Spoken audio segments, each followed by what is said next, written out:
In the heart of New Orleans, under the soft glow of a moonlit sky, Samuel Reed, a 43-year-old millionaire culinary CEO, lives alone in a grand mansion filled with silence. He built a restaurant empire, but lost something deeper along the way. One night, a food delivery lands at his door, and so does the past. A 12-year-old boy named Eli drops a birth certificate. Samuel's name listed as the father. The moment hits him like thunder. He remembers Charlotte, the gifted chef he met at a food festival 12 years ago.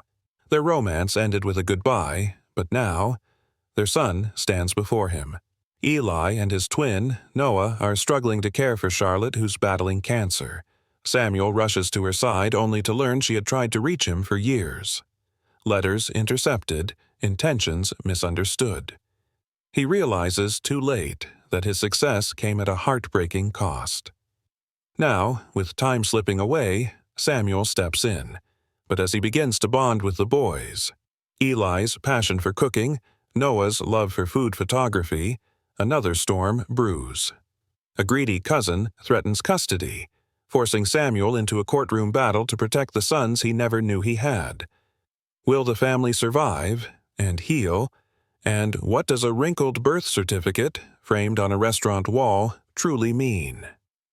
Subscribe to see this heartfelt story unfold. The wrought iron gates creaked softly as Samuel Reed's black town car pulled into the courtyard of his historic New Orleans mansion. Spanish moss swayed in the breeze. The scent of jasmine and distant gumbo simmering in the quarter mingled with the salt of the Mississippi River. But inside Samuel's chest, silence. At 43, Samuel had everything he'd once dreamed of. 5-star restaurants stretching from New York to L.A., guest appearances on cooking shows, a wine cellar worth 6 figures. And yet, he dined alone in a house filled with antique silver and echoes. He walked past oil portraits and marble statues, stopping only to unbutton his chef's jacket. On the grand piano rested a photo of his mother, back when she still smiled. He poured himself a glass of bourbon, but left it untouched. The doorbell echoed. He frowned. It was past 9. When he opened the door, a boy stood on the porch, soaked from the light rain, clutching a plastic delivery bag. "You Samuel Reed?" Samuel blinked. The boy was maybe 12, wiry, with dark curls plastered to his forehead. "I am." "Your order," the boy said. But as he shifted the bag, something fell from his coat pocket, a crumpled piece of paper. It fluttered down like a leaf and landed at Samuel's feet. He picked it up. "Wait, sir, that's mine." Samuel held it still. His name was on it. Father, Samuel D. Reed. The boy tried to grab it back. Samuel stepped back, stunned. "Where did you get this?" The boy hesitated. It's just a mistake. Sorry." "What's your name?" "Eli," the boy mumbled. He turned and ran down the steps before Samuel could say another word. Samuel stood on the porch, birth certificate trembling in his hand. His heart pounded. 12 years. Charlotte. He hadn't heard her name in a decade. But now it came rushing back like jazz through the quarter. Sharp, messy, unforgettable. He remembered the food festival in Atlanta. A flash of her laugh. Flour on her cheek. The scent of rosemary on her fingertips. They had danced under vendor lights. Talked until dawn. She had sent him a handwritten recipe for her lemon basil tart 2 weeks after. He never wrote back. He was already opening his second restaurant in Manhattan. Samuel looked back at the paper in his hand. A thin coffee stain ran across the bottom corner, a symbol of time lost. The next morning, he skipped his executive tasting. Instead, he called the delivery service's number printed on the bag. "Looking for a delivery boy named Eli," he said. The manager sounded confused. "That kid? He only works 2 nights a week, helps his mom. Can you give me an address? Is something wrong?" Samuel paused. "No, I just need to return something he dropped." The address was in the 9th Ward. That night, Samuel drove himself.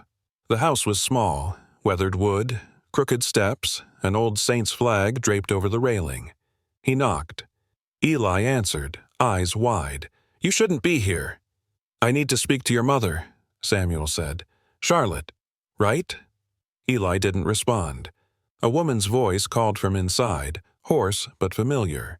"Eli, who is it?" Samuel stepped closer, heart thudding. "Samuel?" Charlotte appeared in the doorway. She looked thinner, paler, a scarf wrapped loosely around her head. For a moment, neither moved. "You came," she whispered. "I didn't know," Samuel said. His voice cracked. "Not until last night." Eli hovered behind her, clearly torn between fear and curiosity. Charlotte leaned against the frame. "I tried. I sent letters, years ago." Samuel's eyes fell to the paper still folded in his coat. "I never got them." A long silence passed. Then Charlotte coughed hard into her sleeve. Samuel stepped forward. "You're sick." She nodded weakly. Eli's eyes met Samuel's. "We deliver food to pay for her meds. My brother and I. We try." Samuel swallowed hard, his voice steady. "I'm going to help." The birth certificate peeked out from his pocket, the corner folded, stained, but still intact, a symbol of what might still be salvaged. The kitchen smelled like lemon disinfectant and weak coffee. The floor tiles were cracked in places, and the ceiling fan above buzzed with every slow rotation. Charlotte sat on a worn-out recliner, a blanket wrapped around her legs, her breathing shallow but steady. Eli stood beside her, awkwardly holding a glass of water. Samuel hadn't moved from the doorway. "You're really here," Charlotte said softly. Samuel stepped inside, closing the screen door behind him. "I didn't know. I had no idea." She gave a tired smile. "That's what hurts the most. I tried." Eli glanced between them, unsure whether to speak or vanish into the background. "I saw the certificate," Samuel continued. "It fell when Eli delivered food." Charlotte chuckled faintly. "I figured it would find you one way or another. Took 12 years. You should have told me sooner." "I did." Her voice sharpened. "I wrote. I begged. But silence answered." Samuel blinked. "What do you mean?" "I sent letters to your office. Your assistant always answered cold, or not at all. Eventually, I gave up." He looked to Eli, who had quietly taken a seat by his mother's feet. "And the boys?" Samuel asked. "Eli and Noah," Charlotte replied. "Twins. They take turns with deliveries. They think it's normal to grow up fast." A heaviness settled over the room. Samuel felt like the walls themselves whispered guilt. "Where's Noah?" "Working," Eli mumbled. "Same shift as me. We split routes to make more tips." Samuel crouched beside the boy. "Do you like it? Delivering food?" Eli shrugged. "I like cooking more, but Mom can't stand long, so I help." Charlotte coughed lightly, covering her mouth. Samuel noticed the fatigue deep in her eyes. "What is it?" he asked. "Stage 3, she said simply. "Breast cancer. We're holding on." He looked at the birth certificate again. Its edges were soft now, creased from being folded so many times. It was more than paper, it was a missed lifetime. Samuel stood and paced toward the back window. A small yard stretched out behind the house. A plastic kiddie pool sat upside down beside a forgotten tricycle. "I want to help," he said at last. "Not out of guilt, because it's right." Charlotte tilted her head. "You're not the same man I remember." "I'm not," he said quietly, "and I don't want to be." The screen door creaked again. A boy stepped inside, wiping his feet. He froze when he saw Samuel. "That's Noah," Charlotte said. Noah's eyes flicked to his brother, then to Samuel. "Is he really our—" Charlotte nodded. Noah dropped his delivery bag to the floor. He didn't say a word, just stared. Samuel lowered himself to one knee. "I'm not asking you to call me anything, but I want to be part of your life, if you'll let me." Noah looked unsure. Then he reached into his bag and pulled out a sketch pad. He flipped to a page and handed it over. It was a charcoal drawing. 2 boys at a stove, one stirring a pot, the other taking a photo. "That's me and Eli," Noah said. We practice sometimes. He cooks, I shoot. Samuel stared at the drawing, stunned by the detail. You're good, he whispered. Really good. Noah gave a half smile. We watch your shows sometimes. Mom says Eli's got your hands. Samuel turned to Charlotte, whose expression softened with pride. I want to build something for them, he said. A kitchen, a space to grow, and I want you to have the best care. Private clinic, full support. Charlotte looked down. Why now? Samuel held up the drawing. Because this tells me it's not too late. Noah's sketch pad, marked with grease stains and bent corners, had become more than just a hobby. It was a bridge, a symbol of what they'd all missed and what they might still claim. The hum of the old ceiling fan mixed with the quiet ticking of a wall clock. Samuel sat at the tiny kitchen table, watching Charlotte sip from a chipped mug. She moved slowly, her hand trembling just slightly. The scarf around her head was faded, but she wore it with quiet dignity. You remember that food festival in Atlanta? She asked, breaking the silence. Samuel looked up. I think about it more than I admit. Charlotte smiled faintly. You were wearing a stained apron and arguing about roux with a judge twice your age. You were making gumbo with blueberry sausage, Samuel said, chuckling. I thought you were crazy. Until you tasted it. That dish changed how I think about food. She leaned back, her voice softer. We talked for hours. You said something about opening a place in New York. I told you not to chase stars, just chase flavor. I didn't listen, Samuel admitted. I thought time would wait for me. Charlotte nodded. I wrote your number on the back of a beignet wrapper, and you left before I could give it to you. Samuel looked down. I shouldn't have. But you did, and I didn't stop you. A pause, then her eyes welled. I wasn't trying to trap you, she whispered. I never even told the boys until last year. I didn't want them chasing someone who wasn't chasing us. I'm here now, Samuel said. I'm not leaving again. From the hallway, Eli peeked in. Mom? We're okay, baby, she said, waving him over. He entered with something behind his back. I made you something. He placed it in front of Samuel, a hand-drawn menu written in blue crayon. Chef Eli's Lunch Special. Samuel read aloud. Mac and cheese with roasted hot dogs, lemon tea, and mystery dessert? Eli grinned. It's pudding, but I didn't want to spoil the surprise. Samuel smiled and touched the menu. This is the best one I've seen in a long time. Noah joined them, setting his camera on the table. I took pictures. I'm building a portfolio. Charlotte raised an eyebrow. Since when?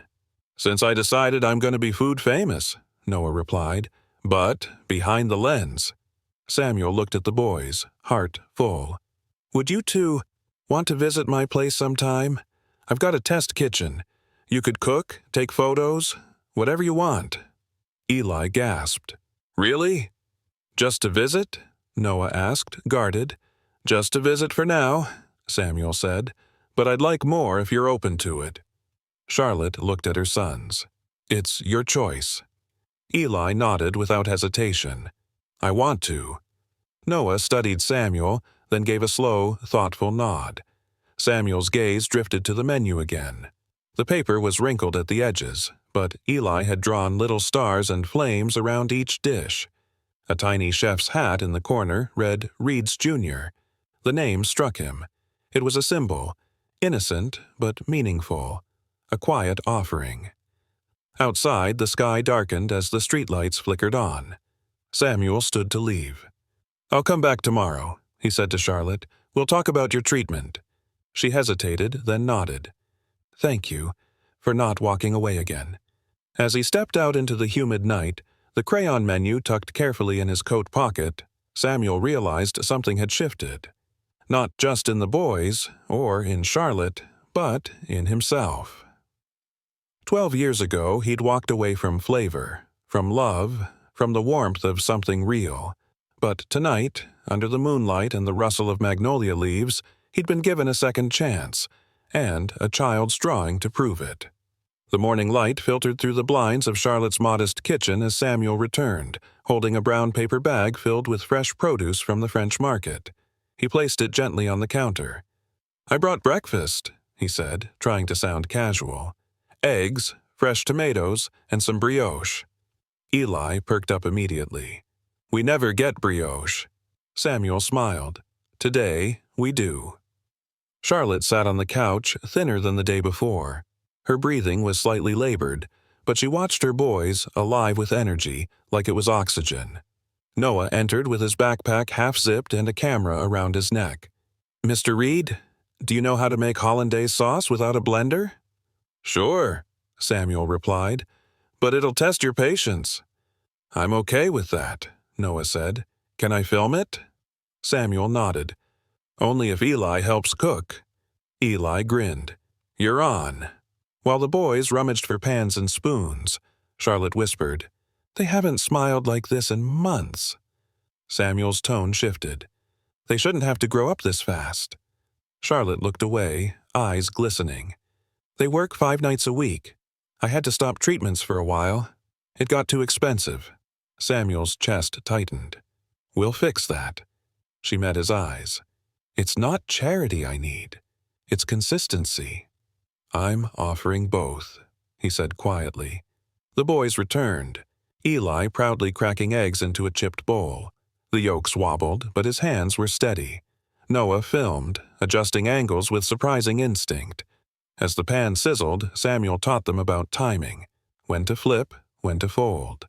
Noah lowered his camera. "Why didn't you ever come before?" Samuel paused. "I didn't know, but I should have tried harder." Eli looked up from the stove. "Will you stay now?" The question hung in the air. "Yes," Samuel said, voice firm, "if you'll let me." After breakfast, he stepped outside, needing air. The small backyard was uneven but full of potential. A few planters sat neglected near the fence, still sprouting tired mint and overgrown basil. Eli followed him out, holding a wrinkled notebook. "Look," he said, opening to a page filled with drawings. "These are dishes I want to make." Samuel scanned the sketches: grilled cheese with lavender butter, mango shrimp skewers, chocolate chili cupcakes. "You came up with these?" Eli nodded. "Noah takes pictures when I finish. We call it Midnight Kitchen because we cook after deliveries." Samuel knelt. "Eli, this is talent. Real talent. I want to make food that makes people stop," the boy said. "Like yours does." Samuel placed a hand on his shoulder. "You already are." Back inside, Charlotte was coughing hard now. Samuel rushed in, helping her sit upright. She waved him off. "It's okay. I just get winded." "You need care," Samuel said. "Now, not next week." "I can't afford it," she whispered. "You don't have to." He stood. "There's a cancer center uptown. Private, best in the state. I'll make the call." "I don't want them thinking I'm after money," she said bitterly. "This isn't about money," he replied. "It's about your sons needing their mom." She closed her eyes. "I tried to protect them. I didn't know if telling them about you would help or hurt." Outside, Eli's notebook still sat open on the porch. A fresh drawing flapped in the breeze. This time a plate with 3 seats around it. One said E, the next N, and in the center, D. Not Dad. Just the letter. Tentative. Testing the idea. Samuel picked up the notebook and smoothed the page flat. He was ready to earn that missing letter. One recipe, one hospital bill, one promise at a time. The beeping machines and antiseptic smell of the hospital made Samuel uneasy. He hated sterile places. Too quiet, too cold. But this was where Charlotte needed to be now. She lay in a narrow bed, her skin pale against the white sheets, eyes half-lidded but alert. "You didn't have to do all this," she whispered as he adjusted her blanket. "The cancer center. It's expensive." Samuel sat beside her. "You shouldn't have to worry about cost while fighting for your life." She offered a faint smile. Still the same voice, same conviction. "I should have used it to fight for you," he murmured. "Back then." Her fingers twitched at her side. "You didn't know." "I didn't try to know," Samuel said. "That's worse."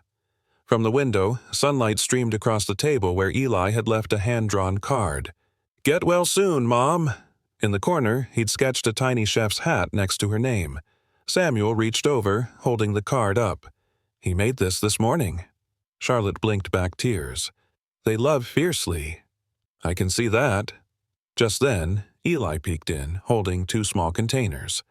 "I brought soup," he whispered. "I made it myself." Charlotte beamed. "That's my boy." Samuel stood, letting Eli take his place. The boy set the containers on the tray table carefully. "It's chicken and rice. I seasoned it with Mom's special mix." "Did you remember the bay leaf?" Charlotte asked, teasing. Eli grinned. "Always." She tasted a spoonful, eyes closing with a hum. "Perfect." Samuel stepped into the hallway, needing a moment. As he leaned against the wall, Noah approached, camera swinging from his neck. "She's doing better today," Noah said quietly. "She is," Samuel agreed. "Because of both of you." Noah looked uncertain. "You're really going to stick around?" "I am," Samuel said without hesitation. Noah didn't respond immediately. Then he reached into his backpack and pulled out a photo, black and white, beautifully framed. It was a shot of Eli in the kitchen, flames rising from a pan while he concentrated, tongue sticking out slightly. "I took this last week," Noah said. "He doesn't know I printed it." Samuel studied the photo. It was professional, crisp, emotional. "This is incredible." "I want to show people what food feels like," Noah said, "not just what it looks like." Samuel smiled. "That's how you feed the heart." Noah tilted his head. "You really care, don't you?" "I do," Samuel said. "More than I can explain." Noah hesitated. "You should tell her about the letters." Samuel's brow furrowed. "What do you mean?" "I heard her talking once," Noah said. "She sent letters to your restaurant after Eli and I were born, like 5 or 6. Samuel's breath caught. "I never got them. She said someone answered cold, like they didn't believe her." His jaw tightened. That explained more than Charlotte had said, and it sparked something deeper, an anger masked by the calm years of success had built around him. "I'll find out what happened," Samuel promised. Inside the room, Charlotte laughed softly as Eli recited ingredients from memory. Samuel watched them through the glass. They weren't just fighting for survival. They were surviving with grace. Later that afternoon, as Samuel walked the boys back home, Eli clutched his drawing notebook while Noah carried leftover soup in a reused grocery bag. "Will you come back tomorrow?" Eli asked. "Every day," Samuel said. At the door, Eli paused and handed him a folded piece of paper. "Here." Samuel opened it when he got to his car. It was another drawing, this time 3 figures at a stove. 1 tall, 2 shorter, a pot simmering between them. At the bottom, scrawled in uneven letters, "The recipe we never lost." Samuel closed his eyes, heart aching, then full. They were writing a new recipe now, one with no shortcuts, no garnish, just truth, trust, and time. Rain tapped gently on the window of Samuel's office. As he stood behind his desk, staring down at a drawer he hadn't opened in years. He pulled it open slowly, lifting out an old folder labeled Personal Correspondence. Inside were only a few notes, mostly fan mail, until he found something unexpected. A letter, unopened. The handwriting was familiar. Charlotte. He froze. The return address was smudged, but it was hers. He fumbled through the rest. 3 more, all postmarked years ago, still sealed. He pressed the intercom button. "Deborah, can you come in for a moment?" His longtime assistant, a sharp woman in her 50s, entered moments later with her notepad.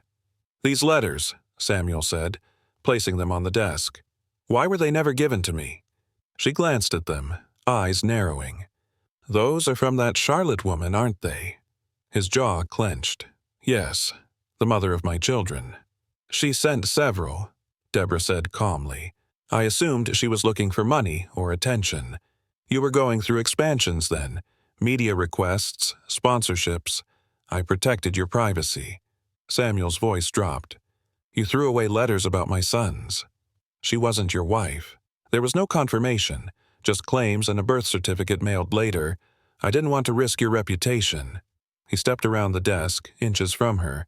You made a decision that wasn't yours to make. You stole time I'll never get back." Deborah's face hardened. "I was doing what I thought was best." Samuel shook his head. "You're dismissed." She blinked. "You're firing me? I don't need protection from the people I care about." She left quietly. Later that evening, he sat in his kitchen, the letters spread across the marble countertop. He opened the first. It was dated nearly a decade ago. "Dear Samuel, I don't want to cause trouble, but I thought you should know. Eli and Noah are your sons. I'm not asking for anything. I just thought you deserved to know. Each one carried more weight than the last." Photos had been enclosed. Baby footprints, first birthdays, one of Eli holding a wooden spoon like a sword.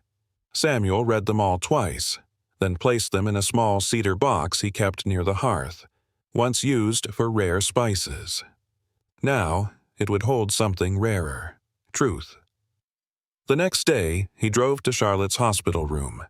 She looked better, her cheeks had color and her voice held strength. "I found the letters," he said quietly. Her breath caught.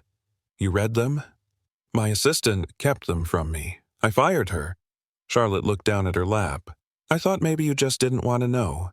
"I would have come running," Samuel said. "I missed their whole childhood, and that's on me. But I won't miss what's next." She nodded, blinking back tears. "Do you still have that beignet wrapper?" he asked. She laughed softly. "You remember that?" "I've thought about it every year since." Charlotte reached for the drawer beside her bed. Inside, folded carefully, was the wrapper. It was stained and crinkled, but her handwriting was still visible. Charlotte was Samuel, Atlanta Food Fest. He held it like it was fragile glass. "I should have looked for you." "But you're here now," she whispered. Samuel turned as the boys entered, each carrying trays of pastries they'd made with the help of his sous chef that morning.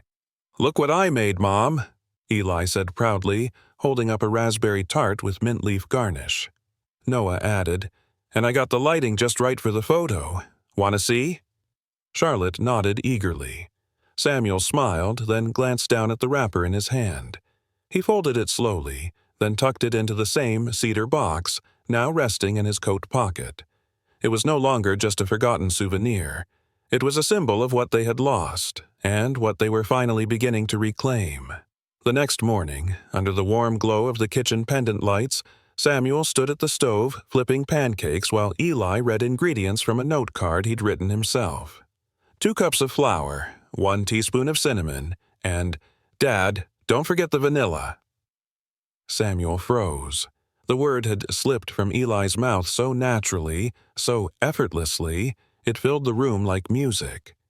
Eli looked up, startled. Sorry, I didn't mean—" Samuel turned, smiling gently. "You can call me whatever feels right, Eli."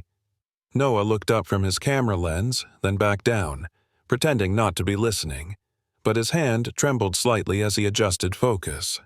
They sat at the counter eating together, real breakfast, real laughter, when Samuel's phone buzzed. He stepped aside to answer. "Mr. Reed, this is Dr. Lowe from the oncology team.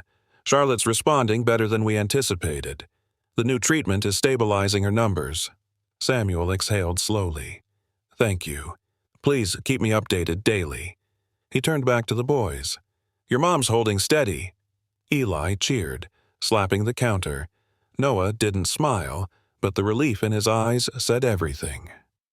Later that afternoon, Samuel brought them to his mansion, a place once filled with silence now echoing with hesitant footsteps and awe. "Whoa," Eli whispered, running his fingers along a glass display of old copper pans. "This place smells like vanilla and old books." "I haven't had guests in a long time," Samuel said, "but that's going to change." They passed through the hall and into a spacious kitchen with multiple prep stations, marble counters, and a wall of knives lined like artwork. "This is a playground," Eli said breathlessly. Noah snapped a photo immediately. "The lighting's perfect." Samuel handed Eli a white apron, folded neatly. "I had this made for you," he said. Eli unfolded it. Embroidered in navy blue were the words, "Chef Eli Reed. His eyes widened. You put my name on it. Because this is your kitchen too. Noah stepped back, capturing the moment. But then the front bell rang. Samuel opened the door to find a man in his early 40s, expensive shoes, and a too-polished grin. David, he said flatly. Charlotte's cousin extended a hand Samuel didn't take. I heard about Charlotte's condition. I figured now's the time to step in. Samuel narrowed his eyes. Step in? For the boys, David said smoothly.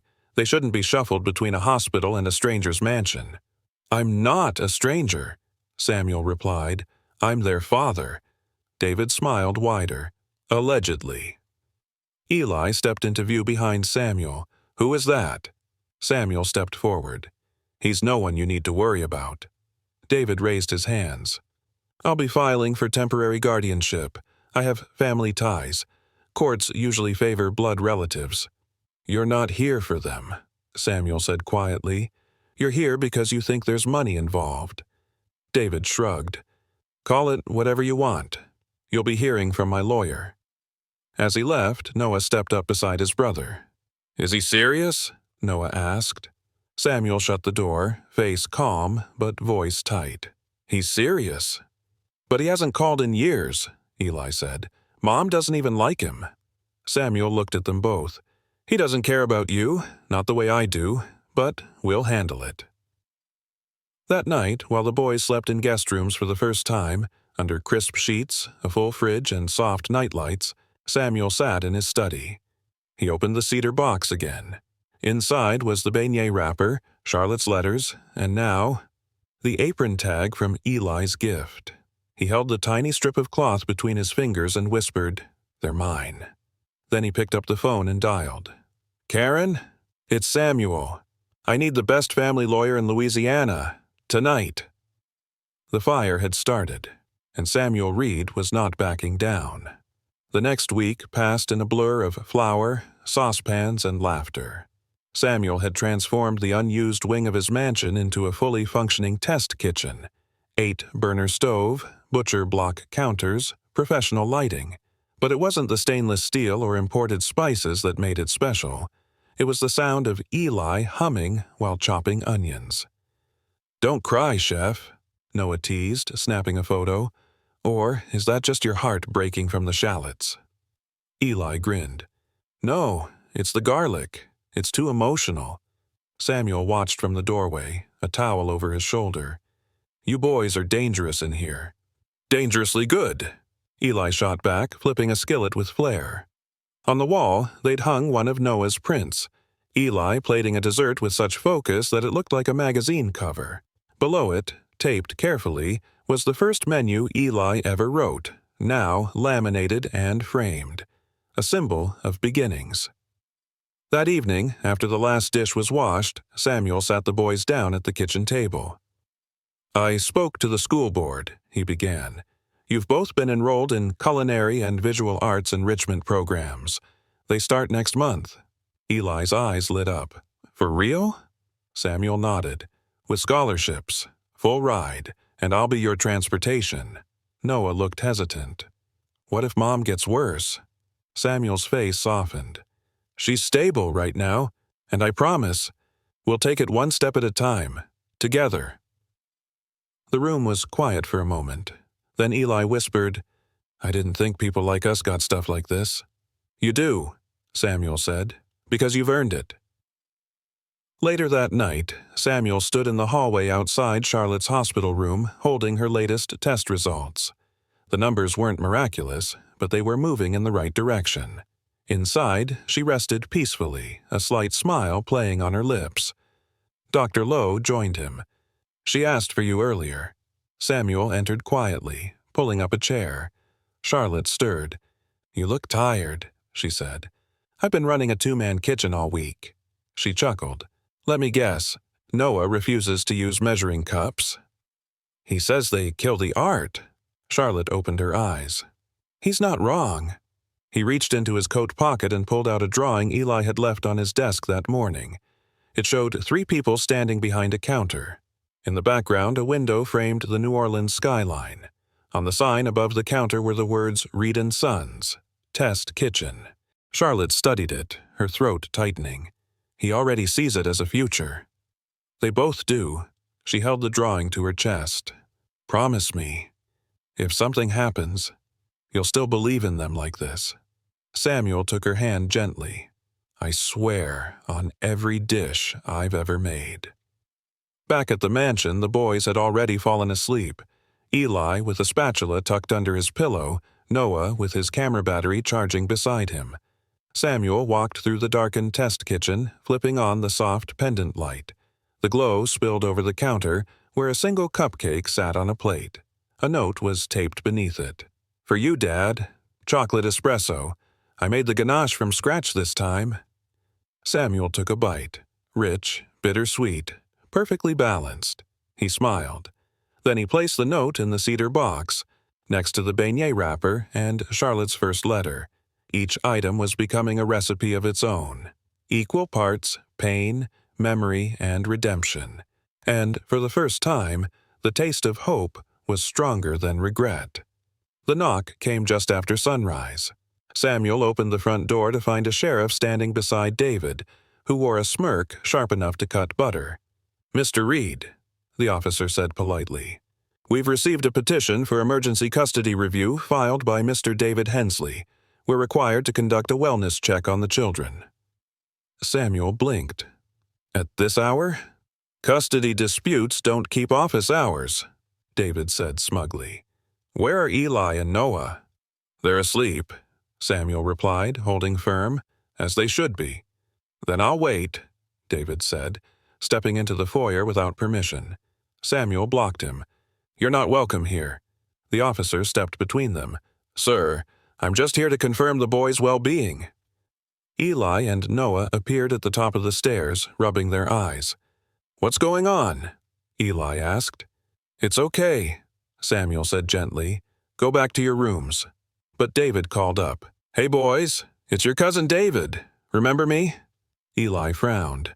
Mom doesn't like you. Noah added, she says you only call when you want something. The officer's eyes flicked toward David, whose face tightened. I'm just here because I care, David said, fake warmth dripping from his voice. Samuel inhaled slowly.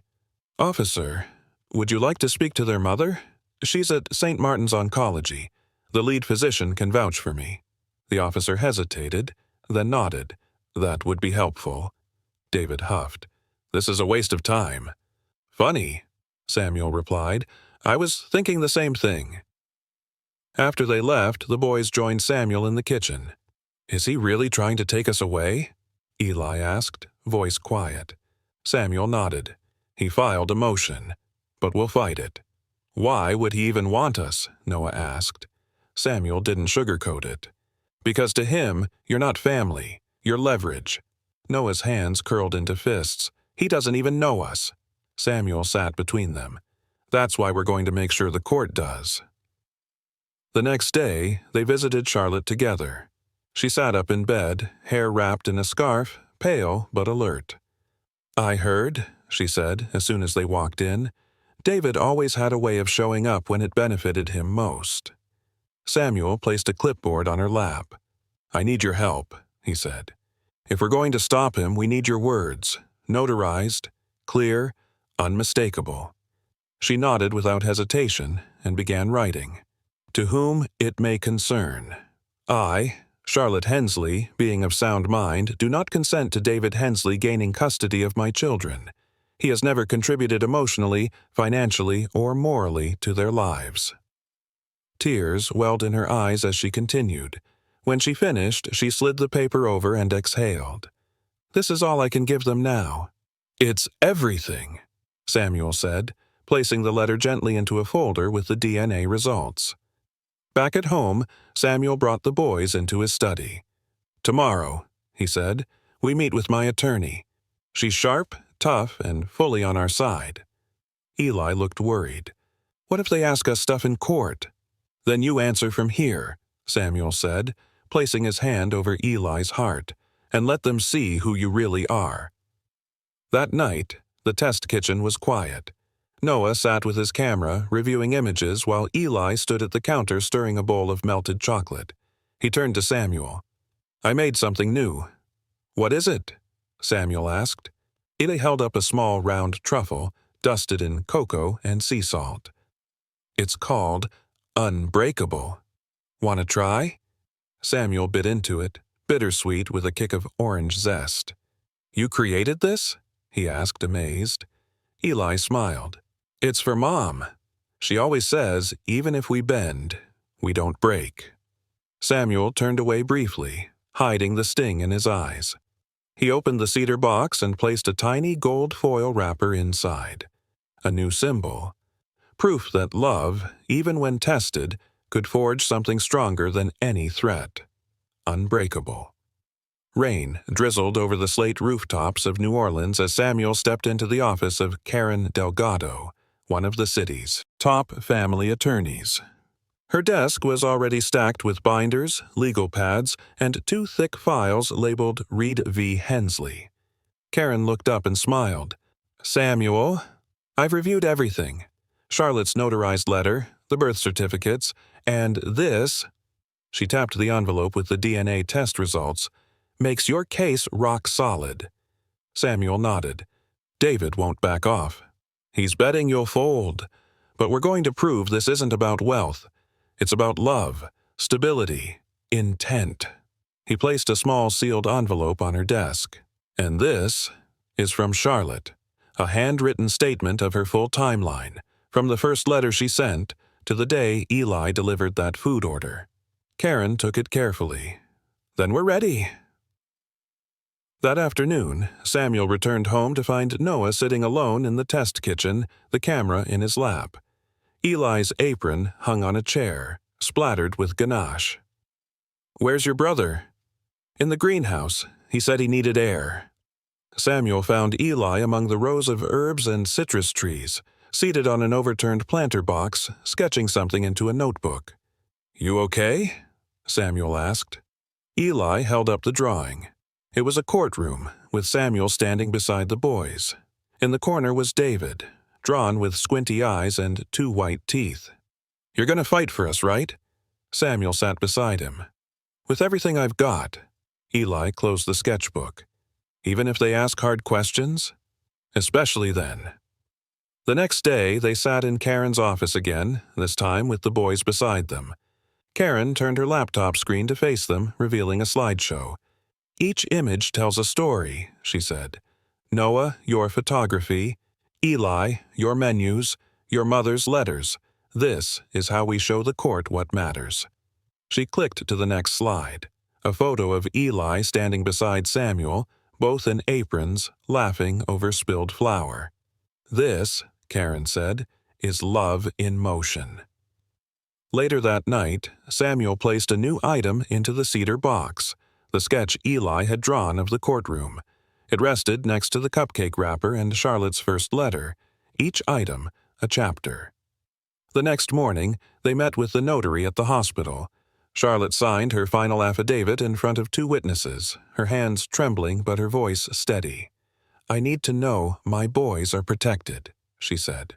"That's all that matters." Samuel squeezed her hand. "They will be. I promise." Outside, the clouds began to part. Back home, the kitchen buzzed again. Eli worked on a new glaze, while Noah adjusted his camera's light filter. Samuel moved between them, coaching, praising, guiding. But the phone rang. Karen again.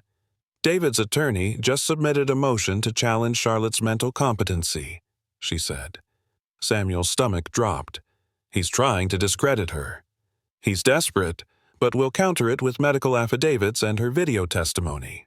"I want to record one more thing," Samuel said, "with the boys." That night, under warm kitchen lights, they filmed a short clip. Samuel sat in the middle, Eli on one side, Noah on the other.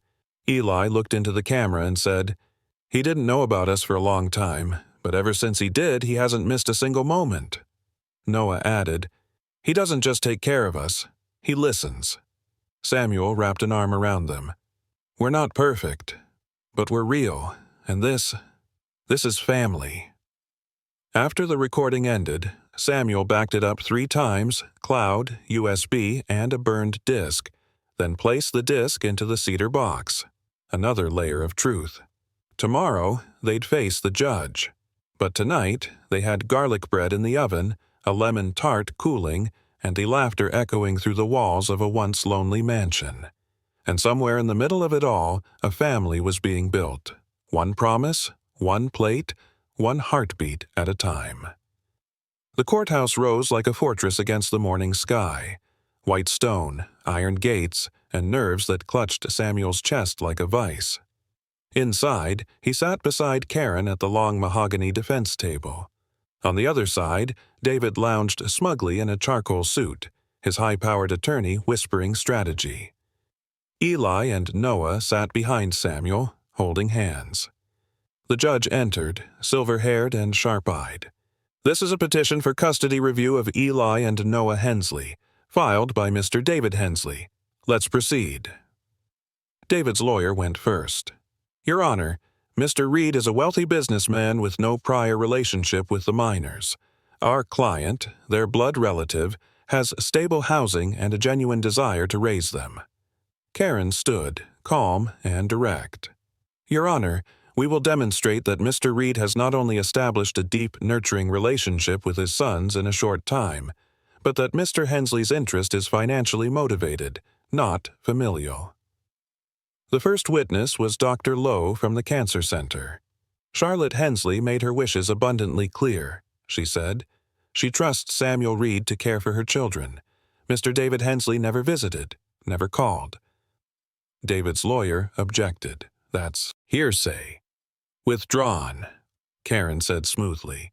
"Let's move to the next witness, Ms. Candace Miles." Candace, Samuel's former executive assistant, took the stand, avoiding eye contact with him. Karen stepped forward. "Ms. Miles, did you receive any letters from Charlotte Hensley over the past year?" Candace swallowed. "Yes." "And what did you do with them?" There was a long pause. "I threw them away." Gasps rippled through the courtroom. Karen pressed on. "Why?" "I assumed she wanted money, or media attention. I didn't want him distracted." Samuel's jaw clenched. Karen turned to the judge. "Your Honor, Charlotte tried, repeatedly. Her voice was silenced not by choice, but by assumption."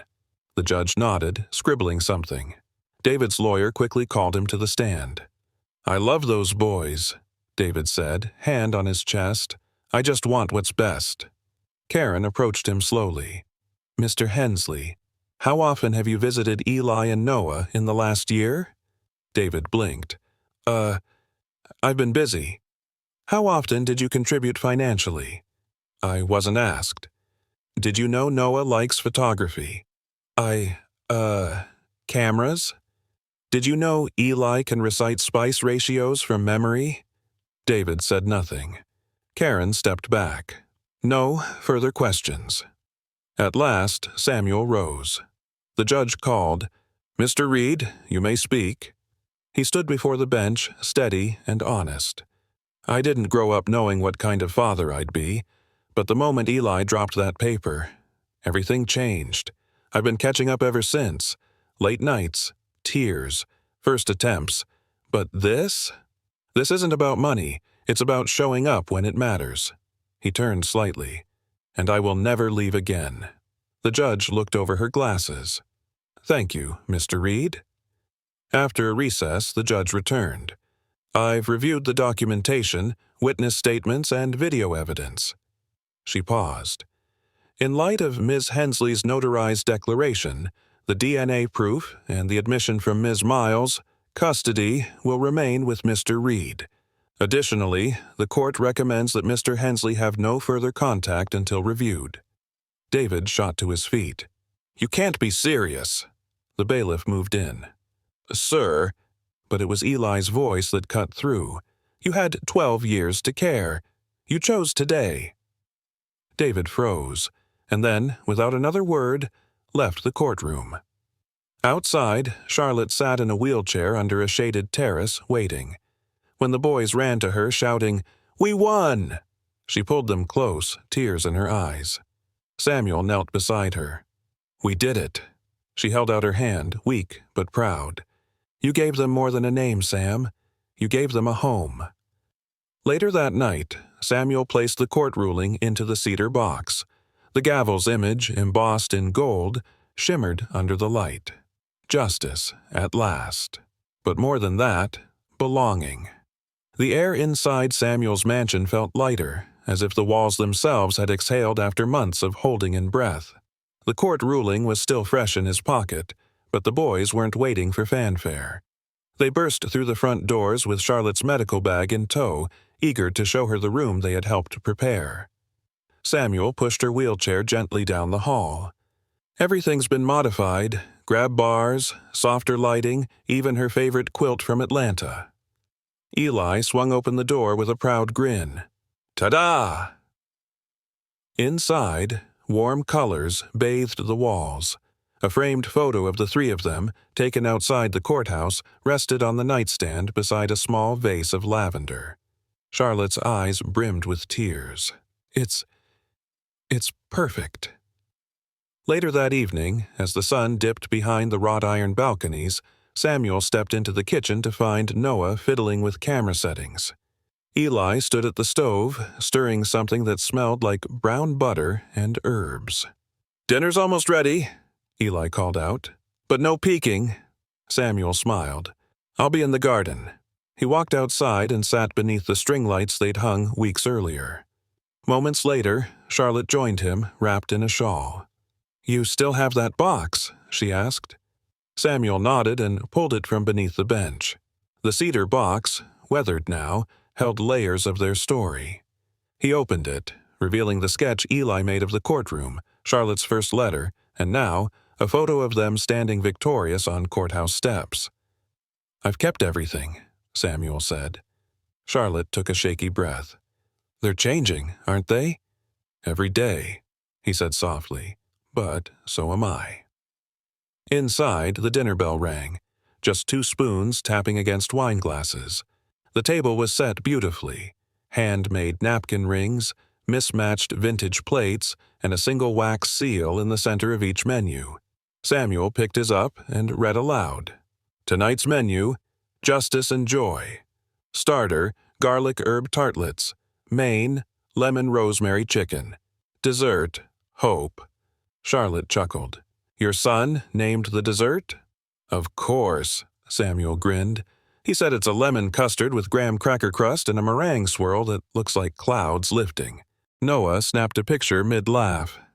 Eli emerged from the kitchen carrying the tartlets, cheeks flushed with pride. "Look what I made, Dad." Samuel's throat caught. "You sure you're only 12? "I had help," Eli said, nodding toward Charlotte. Dinner was more than a meal. It was communion. Stories flowed between bites. Samuel told them about the early days of his first restaurant. Charlotte described how she taught herself to cook while raising twins. At one point, Noah said, "I always thought we were missing something, but now it feels like we're finally whole." Charlotte reached across the table and took Samuel's hand. "Thank you," she whispered. After clearing dishes, the boys retreated to the living room to build a fort from cushions and sheets. Laughter echoed through the house. Samuel turned to Charlotte. "You don't have to say yes now, but when you're stronger, I want us to create something together. A restaurant. Yours, ours, for the boys." She blinked, caught off guard. "Really? We could call it Moonlit Feast, like the night Eli found me." Charlotte smiled, eyes soft with gratitude. "Then let's build something that lasts." That night, as Samuel closed the cedar box again, he placed one more item inside, a folded menu labeled Justice and Joy, stained with a single lemon custard thumbprint. The boys were asleep on the couch, curled under a blanket, heads pressed together. Samuel turned off the lights, the glow of the city pouring through the windows, and whispered to the quiet room, "We made it home." 3 months later, the corner of Royal and Chartres buzzed with anticipation. A glowing sign read Moonlit Feast, strung up in warm white bulbs that flickered gently in the New Orleans dusk. Jazz drifted from the street band nearby, mixing with the scent of roasted garlic and fresh-baked bread. Inside, every table had a story. Vintage plates from Charlotte's childhood, napkins embroidered with Eli's favorite spices, and in the entryway, behind glass, a single framed birth certificate. Eli's. It hung beneath a plaque. Where family begins, flavor follows. Samuel stood in front of the kitchen pass, straightening the collar of his chef's jacket. "This place, this night is yours," he said softly, looking over at Eli and Noah. Eli adjusted his apron. "You sure people will come?" "Eli," Samuel said. "They're already outside waiting." Noah clicked another photo. The evening light hit the countertop just right, illuminating the etched logo on the pass, a crescent moon over a steaming bowl. Charlotte, still recovering but stronger by the week, watched from a corner booth. Her smile was tired, but radiant. "You did it," she whispered. "We did it," Samuel replied. The doors opened. The first guest was a former patron of Samuel's original restaurant, now gray-haired, holding his granddaughter's hand. "Heard this was the spot where love lives in every bite," he said, smiling. The boys handled the night like pros. Eli called out orders to the line cooks, recreating the lemon herb tartlets from their first dinner. Noah moved through the dining room, capturing candid photos of guests biting into moments. At one point, Eli ran back to Samuel, holding a handwritten comment card. "Look what someone wrote, Dad." Samuel read it aloud. "Tastes like home." He looked up. "That's the highest compliment we could get." Behind them, Charlotte stood slowly, cane in hand. She made her way to the front, voice trembling but firm. "I want to say something." The restaurant hushed. "For years, I cooked with love, but without hope. And then one night, a boy dropped a birth certificate, and everything changed." Her eyes lingered on Samuel. "I never thought I'd have a family and a future, but now I have both." Applause rose, not polite, but heartfelt. After the rush, the four of them sat around the chef's table, dishes cleared, candles flickering low. Samuel placed a small box on the table. "Open it." Eli untied the ribbon. Inside was a silver spoon, engraved with their logo and the words, "Found in the Moonlight." "It's a symbol," Samuel said, "of how something small, something dropped, can change everything." Noah leaned back, arms behind his head. "So, what's next?" Samuel looked around. "We keep cooking. We keep growing. We keep loving." Eli whispered, "We keep being a family." That night, when the kitchen finally quieted, Noah uploaded a photo online. Charlotte in the center, Samuel beside her, Eli at the stove, and him behind the lens. Caption: "Moonlit Feast, built from scratch, seasoned with love." And beneath it, a comment already gathering likes. Sometimes the best recipes begin with something broken. They didn't know who wrote it, but Samuel smiled. He already believed it. The morning after the grand opening, sunlight spilled through the front windows of Moonlit Feast, catching the glint of the framed birth certificate. It hung still and proud, like a quiet lighthouse in a storm finally past. Charlotte sat in the corner booth, again her scarf wrapped gently around her head, color returning to her cheeks. She watched Eli wipe down the counter, humming, while Noah organized a display of printed photos for their wall of moments. Each picture captured joy, guests laughing, dishes being served, family together. "Hey, Mom!" Eli called, lifting a tray of steaming beignets. "Try this one. It's got a twist of cardamom." She took a bite, tears springing to her eyes. "It tastes like the first morning I ever cooked for you boys." Noah brought over a small canvas he'd painted from one of his photos. It showed their family under the soft light of the kitchen hood, everyone smiling, Samuel in the middle with flour on his nose. "I want this on the wall, too," he said. Charlotte looked at the image. "It's more than a photo. It's a promise." Samuel entered, carrying a box under one arm and a bouquet in the other. "I have something," he said, setting both down. "Something for all of us." He opened the box. Inside were 4 chef jackets, stitched with their names. On the chest, beneath the logo, a single line, "Born of fire, bound by moonlight." Charlotte's eyes welled. Samuel turned to the boys. "This isn't just a restaurant, it's our story. Every plate we serve, every guest we greet, it's another page."